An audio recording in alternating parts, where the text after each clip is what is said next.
સૂત્ર અર્થના રહસ્યો. પ્રણામ. બહુ લાંબા સમય પછી આ ક્રમમાં ફરી આપણે અનુસંધાન જોડવા ભેગા થયા છીએ. આ લાંબો ગેપ આપવા બદલ મિચ્છામિ દુક્કડમ. લોગસ્સા સૂત્ર સુધી આપણે પહોંચ્યા હતા. એનું બીજું નામ નામસ્તવ, નામ નિક્ષેપે પરમાત્માની સ્તવના. આપણને આ નિક્ષેપાવાળો ફંડા એ કેટલો ઊંડો ઉતર્યો છે એ બહુ મોટો પ્રશ્ન પૂછવા જેવો છે. પરમાત્માના શાસનની અંદર એક વર્ગ એવો છે કે જે સ્થાપના નિક્ષેપાને માન્ય નથી કરતા. તપાગચની મૂળ પરંપરામાં અત્યારે જે સંવિઘ્ન પદાર્થ વિભાગમાં આપણે છીએ, મૂર્તિ પૂજક સંઘ તરીકે, એમાં આપણે સ્થાપના નિક્ષેપને પણ પરમાત્મા સદેહે હાજર હતા એ સમયે જેટલા પૂજનીય અને બહુમાનનીય હતા અને જેટલું ફળ આપવાની શક્તિ એમનામાં હતી ચેતન તત્વની એમના, એટલી જ શક્તિ આપણે અત્યારે એમના સ્થાપના નિક્ષેપામાં પણ કલ્પનાથી સમજીએ છીએ, માનીએ છીએ અને એને શ્રદ્ધાથી ગમ્ય પણ કરીએ છીએ. સકલારત સ્તોત્રની અંદર કલિકાલ સર્વજ્ઞ એક ગાથાની અંદર બહુ સરસ રીતે મૂકી દે છે. નામાકૃતિ દ્રવ્ય ભાવે. નામ, આકૃતિ, દ્રવ્ય અને ભાવ, આ ચાર નિક્ષેપા કલિકાલ સર્વજ્ઞ પોતાની એક ગાથાના એક પદની અંદર મૂકતા ગયા સાથે. આપણે સ્થાપના નિક્ષેપાને બહુ સરસ રીતે શ્રદ્ધાનું કેન્દ્ર બનાવ્યું છે, એમાં કોઈ શંકાને સ્થાન નથી. પણ કલિકાલ સર્વજ્ઞ એનાથી આગળ વધે છે. જેટલી મહત્તા ભાવ તીર્થંકરની, એટલી જ મહત્તા દ્રવ્ય તીર્થંકરની, એટલી જ મહત્તા સ્થાપના તીર્થંકરની, અને આ ત્રણેયની જેટલી મહત્તા એટલી જ મહત્તા નામ નિક્ષેપે તીર્થંકરની. પ્રશ્ન આ છે, ભગવાનને જોઈને એમની પૂજનીયતા આપણને યાદ આવે છે અને બહુમાન પ્રગટી જાય છે. લોગસ્સ સૂત્રની અંદર 24 તીર્થંકર ભગવંતોના નામ છે. આજ સુધી ક્યારેય આપણને આ લોગસ્સ સૂત્ર એ પ્રતિમા સ્વરૂપે, સ્થાપના સ્વરૂપે રહેલા ભગવાન જેટલો બહુમાન ઊભો કરાવી શક્યું. કેટલી વાર લોગસ્સ બોલતા પહેલાં આપણને હૃદયની અંદર, શરીરની અંદર રોમાંચ પ્રગટ્યો. સ્થાપના નિક્ષેપે રહેલા ભગવાનની અષ્ટપ્રકારી પૂજા કરવી જોઈએ એવો ઉલ્લાસ પ્રગટે અને આપણે અલગ અલગ દ્રવ્યોથી, વિશિષ્ટ અને ઉત્તમ દ્રવ્યોથી એમની ભક્તિ કરવી જોઈએ એવી સમજણવાળા આપણે કેટલી વાર આ નામ નિક્ષેપો જેમાં આવ્યો છે એવા લોગસ્સ સૂત્ર માટે બહુમાનની ધારાથી ખૂબ અંદર અંકુરિત થયા હોઈએ, ઉલ્લસિત થયા હોઈએ એવો ભાવ છેલ્લે ક્યારે લોગસ્સ બોલતા આવ્યો હતો. અને જો નથી આવ્યો તો આપણે માનવું પડે કે એ કલિકાલ સર્વજ્ઞ હતા કે જેમને નામ, આકૃતિ, દ્રવ્ય અને ભાવ ચારેય નિક્ષેપાઓ સરખા લાગ્યા હતા. પણ એ એમનો વ્યૂ પોઈન્ટ હતો. આપણે એક્સેપ્ટ કરવું જોઈએ પ્રામાણિકતાથી કે ભાઈ એ બધી વાત બરાબર છે. અમને મહાવિદ્યમાં રહેલા ભગવાન એ અમને નથી મળ્યા, એનું દુઃખ સખત છે. લાઈવ તીર્થંકર ભગવંતો નથી મળ્યા એનું. અમને સ્થાપના નિક્ષેપે રહેલા ભગવાનોની અંદર શ્રદ્ધા સખત છે. એમની પૂજા જો ન થાય તો અમારો આખો દિવસ વાંજ્યો અમને લાગે છે. એ છે સિદ્ધશિલામાં બિરાજમાન આત્મદ્રવ્ય જેમનું તીર્થંકરપણાનું હતું અને અત્યારે સિદ્ધ થઈને બેઠા છે, એમના પ્રત્યેનો અહોભાવ, સદભાવ, બહુમાન ભાવ અનહદ છે. પણ નામ નિક્ષેપે જે તીર્થંકર ભગવંતોનું સ્મરણ માત્ર એ સ્વયં તીર્થંકરને પૂજ્યા જેટલું ફળ આપનારું અથવા શક્તિ આપનારું છે, એ નામ નિક્ષેપે રહેલા લોગસ્સ સૂત્ર પ્રત્યેનો સદભાવ એ અમારી માટે દુર્લભ છે. અમે બીજા 3 નિક્ષેપાને માન્ય કરીએ છીએ, પણ ચોથા નિક્ષેપાની અંદર અમે અમાન્ય કરીએ છીએ એવું નથી, પણ અમને એની અંદર એટલો રસ લેવાનું મન થતું નથી અને થયું નથી. આવો સ્વીકાર પણ છે, આવી જાગૃતિ પણ છે, આવો ખ્યાલ પણ છે કે આપણે લોગસના નામે કેટલી વાર આ નામ નિક્ષેપા સાથે અન્યાય કરી બેઠા છીએ. આપણું મગજ છે ને, એના 10 ભાગ હોય છે. એમાંથી સૌથી આગળ જે ભાગ આવે છે મગજનો, એ કોન્શિયસ માઇન્ડ છે. એ કોન્શિયસ માઇન્ડના પાછા 2 ભાગ પડે છે, રાઈટ અને લેફ્ટ. એ અલગ વાત છે. પણ એ એક ભાગ પછીથી બીજા 9 ભાગ આવે છે. આ 9 ભાગ જે છે મગજના, એ સબકોન્શિયસ માઇન્ડ કહેવાય છે.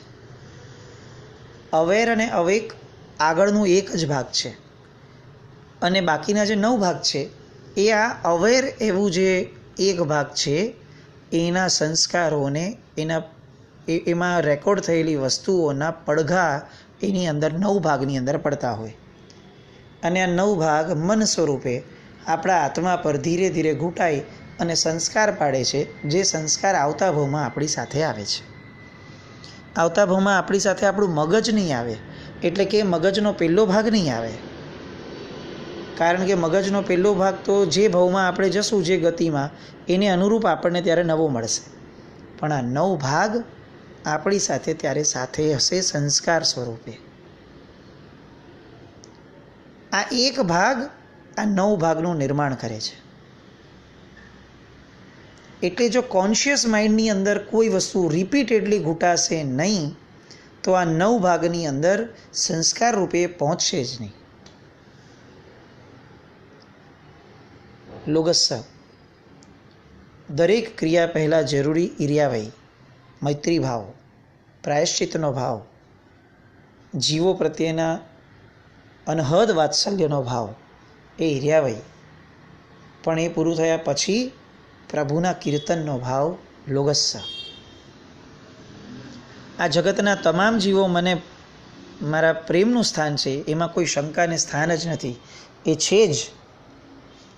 પણ એમનું સ્મરણ કર્યા પછી સૌથી પહેલાં મને એ યાદ આવે કે જેણે મને સમજાવ્યું કે આ જગતના જીવો એ તારા મૈત્રીનું સ્થાન છે, એવા પરમાત્મા. અને એવા 24 પરમાત્મા મને આ જગતની અંદર, આ કાળની અંદર પ્રાપ્ત થયા, જેનું જ્ઞાન મને છે. તો એ 24 ભગવાનના નામ આખા દિવસમાં જેટલી વાર બને એટલી વાર લેવા, આવું પરમાત્મા અથવા એમના ગણધર ભગવંતો આદિ આખી આચાર્ય પરંપરા ઈચ્છતી હશે. અને એટલે એમને એવું લાગ્યું કે આ બધા આળસુ છે, આમ અલગ અલગ ભગવાનના નામો ક્યાં લેશે, એટલે એમણે લોગસ નામના સૂત્રની અંદર આ આખીને આખી પરંપરા મૂકી દીધી. એવું કહેવાય છે કે જેમ નૌકાર શાશ્વતો છે, એમ આ લોગસ સૂત્ર પણ શાશ્વતું છે. એટલે તરત પ્રશ્ન થાય કે કેવી રીતે? એમાં તો આ 24ના નામો છે, તો આ 24 તો આ વખતે છે, જેવી આવતી 24 આવશે તો ભગવાનના નામો બદલાઈ જશે, તો લોગસ સૂત્ર શાશ્વતું કેવી રીતે થશે? એટલે ત્યારે જવાબ આપે છે કે લોગસ પ્રભુના નામ સ્મરણવાળી જેટલી ગાથાઓ છે, એ ગાથાઓને છોડી અને પહેલી ગાથા અને પાછળની ગાથા, આ બંને ગાથાઓ સ્વરૂપે લોગસ શાશ્વતો છે. લોગસ ઉજ્જો અગરે ધમ્મ તિથ્થય રેજણે અરિહંતે કિત્તૈસમ 24 કેવલી. આ લોકને વિશે ઉદ્યોત કરનારા, ધર્મરૂપ તીર્થના સ્થાપનારા, રાગ અને દ્વેષ રૂપી શત્રુને જીતનારા એવા અરિહંત ભગવંતો 24 તીર્થંકરો અને કેવળ જ્ઞાની ભગવંતોની હું સ્તુતિ કરું છું. આ ગાથા 3 કાળમાં ક્યારેય પણ એપ્લિકેબલ થાય એવી છે. કોઈ પણ 24ની અંદર આ ગાથા એઝ ઇટ ઇઝ આમ રહેશે. બદલાશે કઈ ગાથા? તો ઉષભમ અજીયમ છે વંદેથી. કેમ? કારણ કે આવતી 24ના પ્રથમ તીર્થંકર ભગવંતનું નામ ઉષભમ અજીયમ છે વંદેથી નથી સ્ટાર્ટ થતા બધાના નામો, તો અહીંયાથી ગાથાઓ બદલાશે. પણ પહેલી ગાથા આવતી 24મીમાં પણ આ જ હશે. આ વાત આપણી માટે લોગસ બોલતા હવે ઝણઝણાટી ઊભી કરે એવી નથી લાગતી કે હું એ સૂત્રની પહેલી ગાથા બોલું છું કે જે ગાથા અનંતકાળમાં અનંતી વાર અનેક આરાધકો આત્માઓએ ગાય છે, સંવેદી છે. અનંતી વાર એનું ઉચ્ચારણ આ જગતની અંદર પૂતગલો સ્વરૂપે, ભાષા વર્ગણાના પૂતગલો સ્વરૂપે બોલાઈ અને વાયુમંડળમાં છૂટું પડાયું છે. અનંતી વાર. હવે આ બોલવાનો આનંદ કેવો! હવે આ નામસ્તવનનો અંદરનો ઉલ્લાસ, ઉમંગ કેવો! ઘણીવાર એવો વિચાર આવે કે સ્થાપના નિક્ષેપે રહેલા ભગવાનને ખમાસણું આપ્યું છે આપણે, પણ 24 ભગવાન નામ નિક્ષેપે જેમાં છે એવા લોગસ સૂત્રને આપણે ખમાસણું આપ્યું છે ક્યારે? કલિકાલ સર્વજ્ઞને ઇક્વલ લાગ્યા હતા નામ આકૃતિ દ્રવ્ય ભાવે, આપણને નથી લાગતા. કેમ એવું ન થાય કે લોગસ સૂત્ર જે પુસ્તકમાં છે એ પુસ્તકને સામે રાખી અને ખમાસણું આપીએ કે 24 ભગવાન હું તમને ખમાસ હમણાં આપું છું. જે પુસ્તકમાં લોગસ છે એ પુસ્તકને માથે લઈને નાચીએ. મને 24 તીર્થંકર ભગવંતો જેની અંદર મળી ગયા. એક આ કેવું સુપર ડુપર પેકેજ છે, ઓલ ઇન વન પેકેજ. અને આવું આપણું મન લોગસમાં ભળે એ બહુ જરૂરી નથી લાગતું? એક સૂત્ર આપણી માટે ખાણ છે જે આપણને આપણો અંદર પડેલો મોક્ષ બહાર કઢાવી આપે એમ છે. અને છતાં પણ ખબર નહીં કે એમ આપણે ગાથાઓના સ્ટોક ભેગા કરી અને એ ખાણને ખૂંદવા જવાનો વિચાર પણ નથી કરવો. જ્ઞાન પંચમી આવીને ગઈ. એક સજેશન પણ હતું કલ્યાણ મિત્રનું, અને મનમાં ખરેખર ભાવ પણ હતો કે જ્ઞાન પંચમી પહેલાંથી આ સૂત્ર અર્થ રહસ્ય ફરીથી ચાલુ કરવું છે. અને જ્ઞાનની આરાધનાની અંદર, શ્રુત જ્ઞાનની આરાધનાની અંદર એક બહુ મોટો આ ભાગ છે અર્થનો. એ ભાગને સ્વપરના બેવના કલ્યાણ માટે જે પણ પ્રભુ બોલાવે એનો પ્રયત્ન આદરવાનું શરૂ કરવું છે, રીસ્ટાર્ટ કરવું છે. સમહાઉ થયું નહીં અને કરાયું પણ નહીં, થઈ ન શક્યું. પણ જ્ઞાન પંચમીના દિવસે આ સ્ફૂર્યું હતું કે જ્યાં જોઈએ ત્યાં બધે જ શ્રુત જ્ઞાનની મહત્તા. પૂજા કોની? તો કે શ્રુતની. જ્ઞાન પંચમી નિમિત્તે કરવાનું શું? તો કે શ્રુત ભણવાનું. બહુ જ સારું છે, કારણ કે શ્રુત વિના આરો જ નથી આપણો. જીનાગમ એ આધાર છે આ કલિકાલમાં પરમાત્માની ગેરહાજરીમાં. પણ મતિ જ્ઞાન વગરનું શ્રુત જ્ઞાન શું કામ? શ્રુત જ્ઞાન હોવું જ જોઈએ અને રાખવું જ છે, પણ મતિ જ્ઞાન વગરનું કેમ? ભગવાને પહેલું જ્ઞાન મતિ જ્ઞાન દેખાડ્યું, શ્રુત જ્ઞાન પછી દેખાડ્યું કે ભાઈ તું મતિ જ્ઞાનનો ક્ષયોપશમ કરવાનો પ્રયત્ન પહેલાં કર, પછી તારી મતિ થોડીક પવિત્ર થાય ને તો પછી તું શ્રુત તરફ આગળ વધ અને શ્રુતને એટલી પવિત્રતાથી વાગોળ કે તારું શ્રુત તારામાં એવી હળુકર્મિતા ઊભી કરે કે તારી અંદરથી અવધિ જ્ઞાન પ્રગટે, તારી અંદરથી મનઃપર્યવ જ્ઞાન પ્રગટે અને તારી અંદરથી જ કેવળ જ્ઞાન પણ પ્રગટે. કારણ કે કેવળ જ્ઞાન એ બીજું કંઈ જ નહીં, મતિ જ્ઞાનનો સર્વાંગી ઉઘાડ જ છે. એ કોઈ નવું જ્ઞાન નથી, એ મતિ જ્ઞાનનું એક્સ્ટ્રીમ છે. તો શ્રુત જ્ઞાનની આટલી બધી ભક્તિ, મતિ જ્ઞાનની કેમ નહીં? કેમ ધર્મસ્થાનની અંદર, ધર્મની વાતોની અંદર મગજ દોડાવવાનું કેમ મન નથી થતું? શ્રુત ભણીએ અને જે ભણ્યા એનું મંથન કરવાનું મન કેમ ન થાય? નવકાર ભણ્યા તો હવે નવું શ્રુત પંચેન્દ્રિય સૂત્ર આવે, પંચેન્દ્રિય સૂત્ર ભણ્યા, ચાલો ત્રીજું સૂત્ર કયું આવે? આમ કરતાં કરતાં કયા સૂત્ર ઉપર જઈને હવે વિચાર કરવો છે કે આ શ્રુત જ્ઞાનને મતિ જ્ઞાનમાં જે પ્રકાર કીધા છે, વાંચના, પૃચ્છના, પરાવર્તના, અનુપ્રેક્ષા, ધર્મકથા, આ બધા લેવલ સુધી, સ્વાધ્યાયના પ્રકારો સુધી ક્યારે પહોંચવું છે? મતિ જ્ઞાનના પ્રકારની અંદર ઈહા, અપાય, ધારણા, મનમાં ઉહાપો થાય. આવું કેમ? આનો અર્થ આમ કેમ છે? શું કારણથી ભગવાને આ કીધું હશે? અચ્છા, આ શબ્દ અહીંયા કેમ મૂક્યો હશે? ભગવાન આ સૂત્ર દ્વારા આપણી આગળ એક્ઝેક્ટલી શું ચેન્જ કરાવવા માંગે છે? આ ઉહાપો ક્યાં છે? ક્યાં જિજ્ઞાસા ક્યાં છે? મતિ જ્ઞાન ક્યાં છે? અને ખરેખર ખટકો લાગેલો જ્ઞાન પંચમીના દિવસે કે શ્રુત જ્ઞાનની આરાધના બેસ્ટ છે, પણ મતિ જ્ઞાનને વિસરીને કેમ? લોગસ્સ મતિ જ્ઞાનપૂર્વક બોલવાનો પ્રયત્ન કરવો જોઈએ. પેલી ગાથા લોકને વિશે ઉદ્યોત કરનારા, ધર્મરૂપ તીર્થના સ્થાપનારા, રાગ દ્વેષને જીતનારા એવા અરિહંતોની હું સ્તુતિ કરીશ. કયા અને કેટલા? તો કે 24 અંપી કેવલી, 24 અને બીજા કેવળ જ્ઞાનીઓ પણ. આપણે નામસ્તવના અર્થમાં એ જ ધારણામાં છીએ કે લોગસ્સ એટલે 24 ભગવાનની સ્તુતિ. ત્યારે આ એક નાનકડો શબ્દ 24 અંપી,